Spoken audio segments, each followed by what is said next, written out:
Hello नमस्कार दोस्तों, मेरा नाम है डॉक्टर सुमित मिश्रा और इस वीडियो में हम जानेंगे थायराइड ग्लैंड यानी ग्रंथि के बारे में डिटेल में जानकारी। तो थायराइड ग्लैंड जो है तितली के आकार की साइज रहती है और ये गले के सामने स्थिर रहती है और इसका जो मेन रोल है बॉडी का जो मेटाबॉलिज्म है वो नियंत्रित करना और हार्मोनल का निर्माण करती है। जो थायराइड के कुछ प्रकार है जिसमें आता है हाइपोथायराइडिज्म। इसमें थायराइड ग्लैंड जो है थायराइड हार्मोन का प्रोडक्शन बहुत ज़्यादा निर्माण करती है और उसकी वजह से हाइपोथायराइडिज्म होता है और इसमें ज़्यादा भूख लगना, ज़्यादा थकावट लगना, वज़न कम होना, घबराहट सा लगना, दिल की धड़कन बढ़ना, अत्यधिक पसीना आना, ये सब चीज़ें होती है।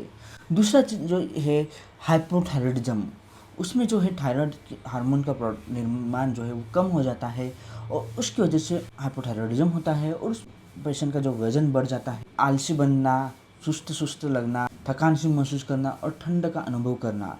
तीसरा आता है थायराइडिटिस, मतलब कि थायराइड ग्लैंड के अराउंड स्वेलिंग है या सूजन है, उसकी वजह से थायराइडिटिस होता है। चौथा आता है गॉइटर।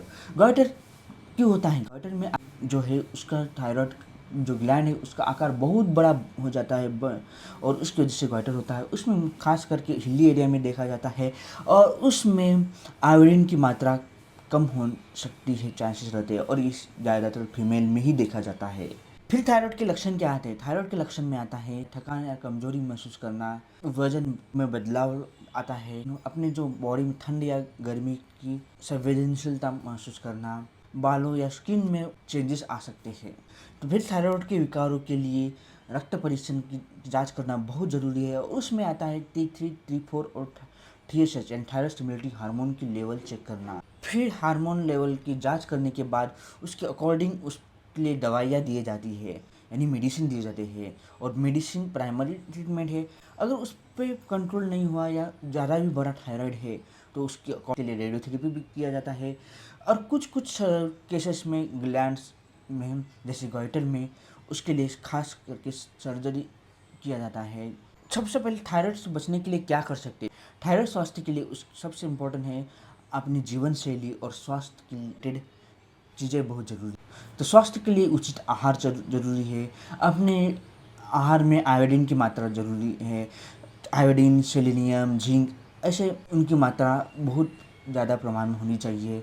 उसके बाद है नियमित व्यायाम करना, संतुलित पौष्टिक आहार लेना ज़रूरी है और स्ट्रेस फ्री लाइफ जीना उतना ही ज़रूरी है।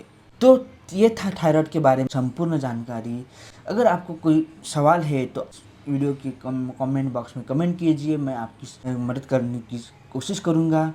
और अगर ये वीडियो आपको अच्छा लगा होगा तो इसे लाइक कीजिए, ज़्यादा से ज़्यादा लोगों को शेयर कीजिए जिसकी वजह से उन्हें भी अपनी लाइफ में थायराइड से मात करने में मदद हो सके और सब्सक्राइब करना ना भूलिए।